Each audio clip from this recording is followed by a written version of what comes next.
Não se sabe muito bem por que o Brasil está atravessando essas questões, né, de coronavírus, toda essa revolução mundial, né, que estamos passando hoje. Mas, vendo do ponto de vista do Brasil, um local onde os charlatões da fé eles persistem com essa mensagem de troca, de barganha com Deus, nós podemos ver que a era da internet, como ela afetou demais essa situação dessas igrejas, né, porque trouxe notoriedade a todos esses casos e trouxe a oportunidade das pessoas conversarem a respeito, né? E com essa conversa traz o crescimento. E mesmo assim, eles ainda insistem com essa pregação suja do Evangelho. Porque se nós percebemos a mensagem de Cristo, ele era totalmente contra esse tipo de busca. A pessoa vai para a igreja porque precisa de casa, precisa de carro, ela quer buscar bens materiais de Deus. Isso não é o Evangelho de Cristo. Jesus, quando ele multiplicou o pão no deserto, muitas pessoas começaram a buscá-lo exatamente por esses milagres, né? Queriam declarar ele rei, queriam buscá-lo para que ele continuasse multiplicando, fazendo por eles. Olha só a mensagem: fazendo por eles coisas sobrenaturais. Ou seja, eles não queriam trabalhar, eles não queriam fazer nada, eles queriam que Jesus fizesse por eles, alimentasse eles. Aquilo ali é só um início. Se ele multiplica os pães, ele tem poder para fazer milagre, ele pode multiplicar a nossa colheita, ele pode multiplicar as nossas fazendas. Então, dali você percebe como as pessoas estavam vendo Jesus. Estavam vendo Jesus como aquele que fosse solucionar os problemas pessoais dele. E Jesus disse: não, trabalhai não pelo pão que perece, mas pelo pão que subsiste pela vida eterna. Vocês estão atrás de mim porque eu multipliquei o pão no deserto. Então Jesus repreende eles. Vocês estão com um pensamento. Jesus fez o milagre sabendo que ia ter esse resultado. Ele na verdade estava querendo explicar para a gente que a nossa motivação não pode ser como a motivação daqueles caras. Mas exatamente o que acontece nas igrejas hoje. A pessoa vai, não, eu fui naquela reunião abençoada, a partir dali meus negócios prosperaram. A igreja se tornou ela se tornou uma coisa que ela não deveria se tornar. Ela se tornou uma instituição de ajuda para a prosperidade das pessoas. Ou como esses caras que fazem palestra de autoajuda, né? Ele vai te incentivando, ele vai mostrando para você que você tem capacidade, ele vai mostrando para você que você tem que se esforçar. Isso daí é uma palestra motivacional que não tem nada a ver com o Evangelho de Cristo. Então as pessoas conseguem às vezes desenvolver algumas coisas que elas não desenvolveriam se elas não tivessem ouvido aquela mensagem. Mas isso não é o Evangelho de Cristo. Então a igreja está fazendo um papel motivacional que não deveria ser assim, né? Porque o mundo ele jaz do maligno, o mundo está decaindo, ele está chegando ao fim. Nós aguardamos a destruição do mundo pelo fogo, nós aguardamos o anticristo, nós aguardamos aquele que vai parecer com Cristo, que vai operar milagres, que vai enganar as pessoas.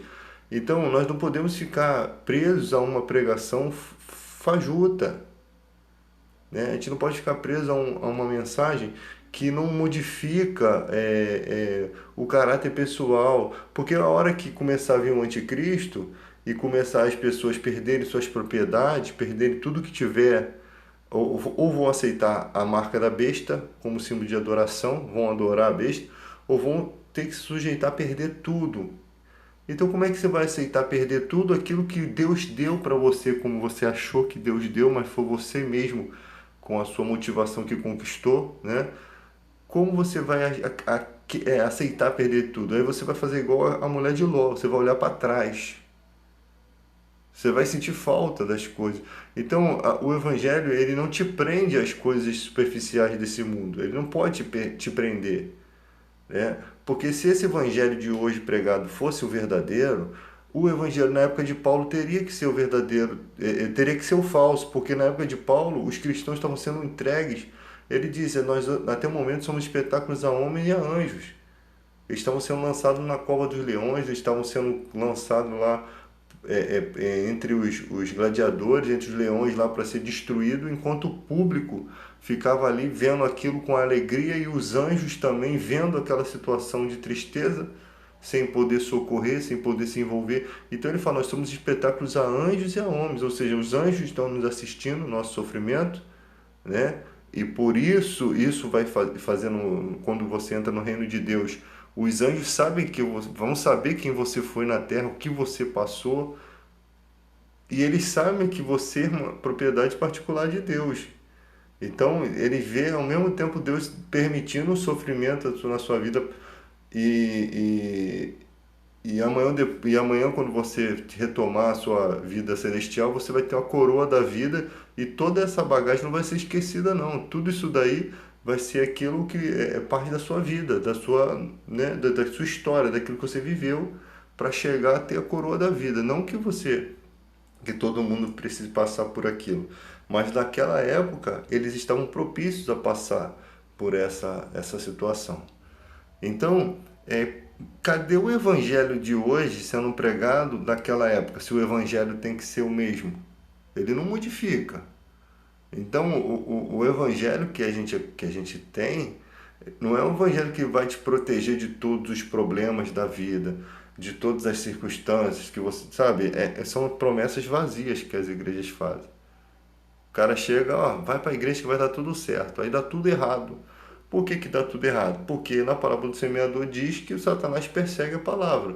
Então o cara que está no tráfico, o cara que está na vida errada, o cara que está no adultério, o cara que quer se consertar, ele vai sofrer uma pressão para que ele não modifique o seu comportamento. Né? O diabo não quer perder aquela alma, ele está lutando, como Jesus fala, ele é valente, ele guarda com valentia suas posses, como se o ser humano fosse propriedade dele. Então ele é valente, sobrevindo o mais valente, vence e ele tira os despojos. E a Bíblia diz, resistir ao diabo, ele fugirá de vós. Ou seja, tem que haver resistência. Essa resistência você só consegue com o Espírito Santo, com a palavra, com a dedicação. Então, é uma luta espiritual. A pessoa vem para a igreja que vai dar tudo certo. Daqui a pouco o cara perde emprego, a casa do cara pega fogo, a mulher abandona ele. Ele fica sem entender nada. Pô, foi só ir para a igreja que as coisas pioraram? Porque pregaram para ele uma mentira. Tem que ser pregado que o evangelho pode trazer alguns prejuízos na sua vida. Lembra lá a libertação do lunático? Quando Jesus libertou aquele cara e por conta disso os 2.000 porcos, na hora 2.000 porcos se perderam, causou um prejuízo enorme naquelas pessoas. Lembra os feiticeiros, né, que tinham livros de magia negra lá, que eles queimaram os livros, mais de 500 milhões de reais, se eu fosse colocar hoje, eu acho que davam 500, eram os livros muito caros, né, os livros secretos. E eles não doaram aquelas coisas que poderiam fazer mal para as pessoas, né? A pessoa está na religião errada, ela vai pegar aquilo que não serviu mais para ela, que atrapalhou a vida dela, vai doar para outra pessoa. Não, elas queimaram, eles tomaram, eles mesmos queimaram esses livros, né? Para que ninguém pudesse ter acesso àquilo, porque era um conteúdo maligno. Então eles queimaram. Aí você tem vários ensinamentos na Bíblia de certas atitudes que você pode ter como referência e base para você aplicar na tua vida, entende? Então eles particularmente tomaram isso para eles. Vamos fazer isso, não vamos dar isso aqui para ninguém. E atearam o fogo, talvez parece que foi publicamente, e que até o valor é citado daqueles livros, né? Sabiam que eram livros caros e secretos. Então você tem ali um evangelho que te explica certas coisas, certas atitudes. Hoje em dia as pessoas só vão para a igreja, vamos fazer um propósito com Deus. Porque entenda uma coisa, gente, sempre vai existir pessoas que não conhecem a Bíblia. Então, sempre vai existir pessoas que dão dinheiro para a igreja e sustentam isso. Tem gente que está anos e anos na igreja. Você conversa com a pessoa, eu tenho Eu tenho eu tenho isso em particular porque eu conheço pessoas que você conversa, tem anos de igreja, e as pessoas não sabem aconselhar biblicamente, elas não têm unção para aconselhar, elas não entendem a Bíblia. Por que não entendem? Porque os ensinadores delas também não entendem. Se entendem, distorcem, né? Porque elas passam a vida toda na igreja fazendo propósito, voto, achando que Deus se compra dessa forma, ou se negocia, se barganha com Deus dessa maneira. E passam a vida toda alimentando o ministério da pregação falsa. Sabe? Você, na verdade, você está colaborando com a obra do diabo. E para disfarçar, se fazem caridades, né? Muitas religiões falsas fazem caridade. Se você for, mas a igreja faz muita coisa boa. Mas o evangelho é a melhor coisa que uma pessoa pode ter. Não, não existe caridade maior que o evangelho, né?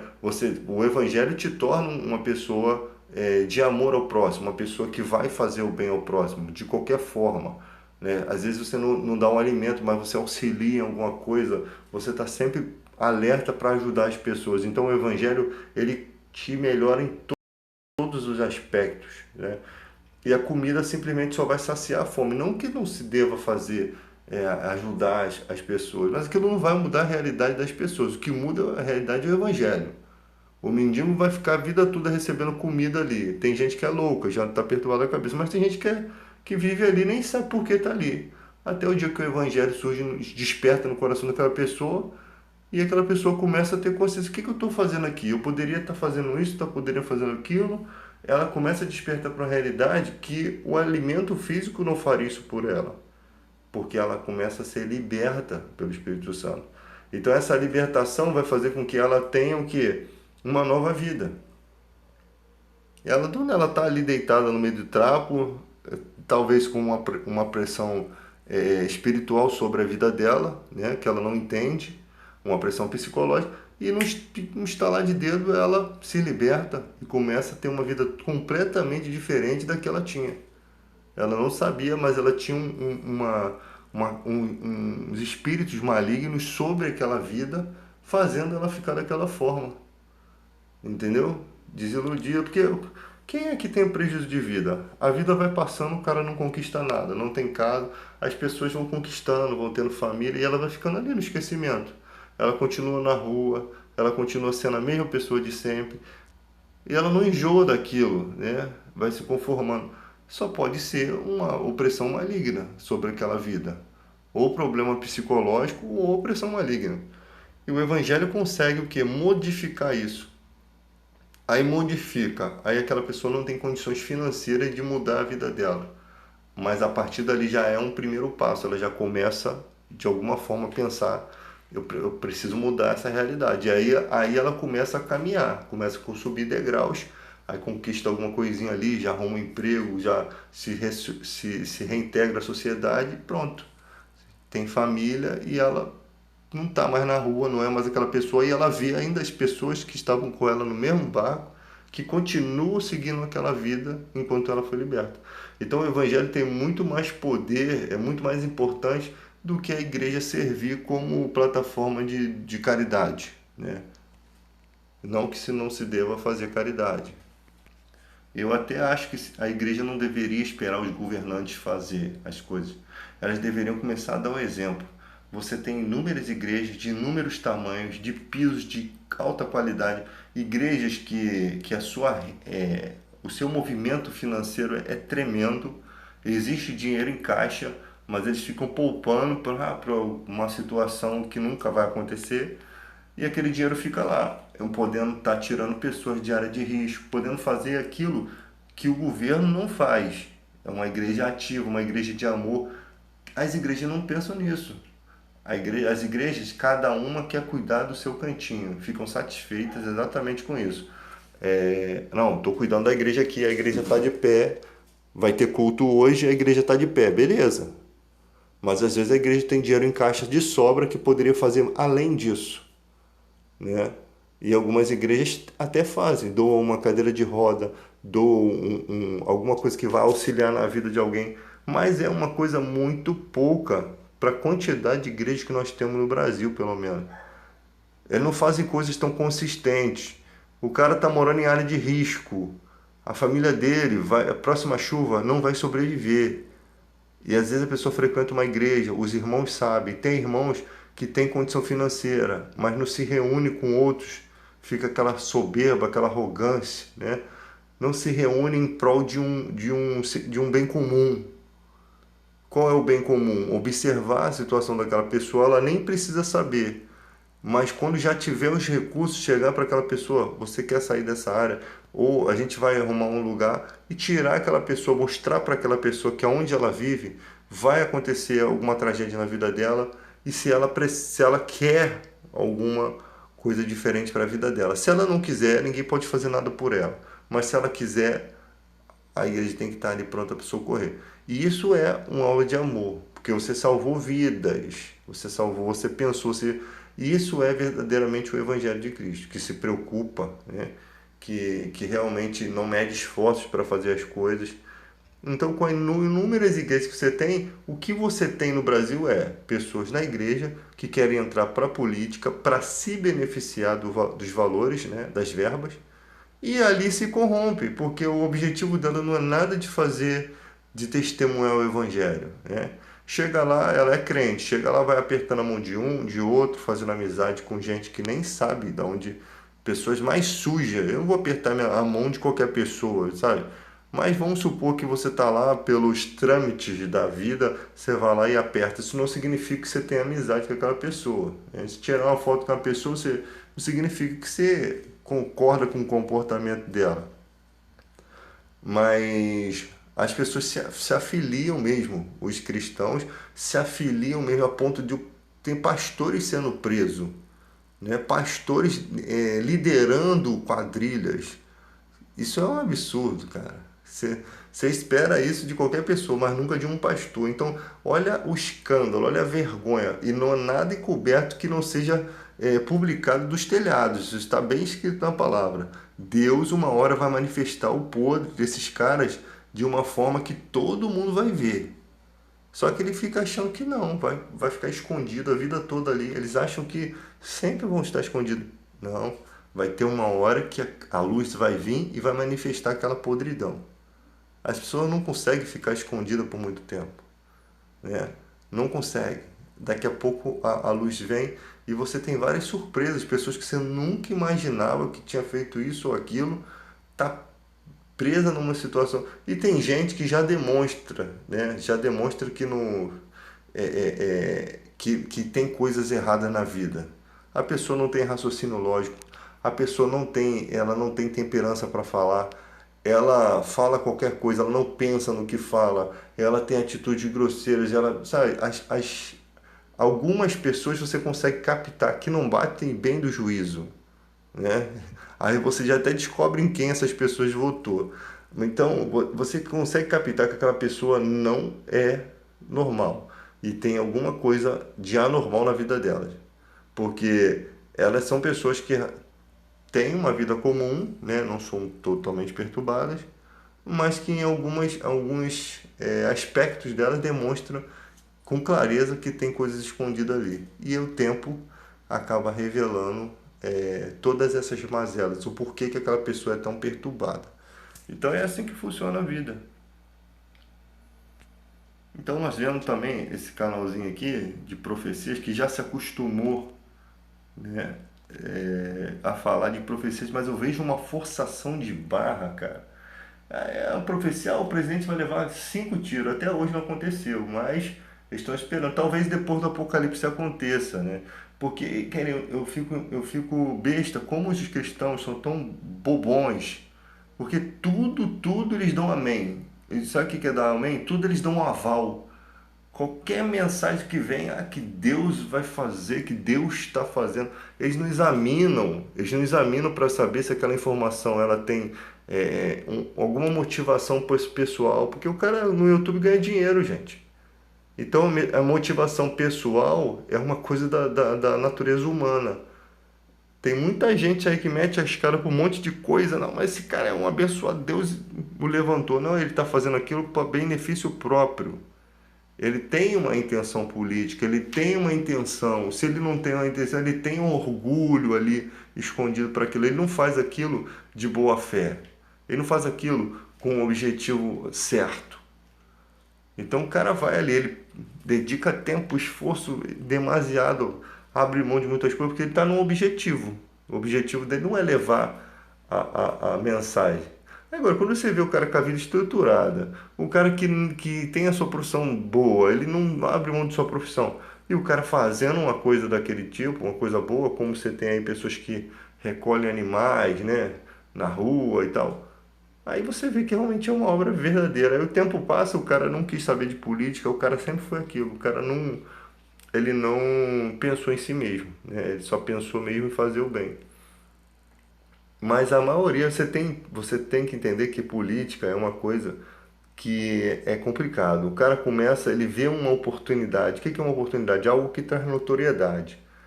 Por exemplo, instituições de animais. É uma coisa que mexe com o sentimento humano. Então o cara começa a fazer aquilo. Aí você arrecada um monte de gente que tem realmente o propósito de fazer o bem. Aí você começa a liderar aquilo. Só que o líder daquilo, ele tem viés político. Ele não está ali pelos animais. Ele está ali por quê? Pela notoriedade que ele pode alcançar um cargo político. Entendeu? Ele pode se aproveitar daquilo. E o povo vai aceitando isso, né? Aí pensa assim, não, que pelo menos ele está fazendo alguma coisa. Para tu ver a que ponto nós chegamos. Que pelo menos a gente não tem que ter pessoas mais sinceras, não. A gente tem que ter aquelas que se apresentam mesmo. Porque a necessidade é tão grande que o amargo se tornou doce pra gente, entendeu?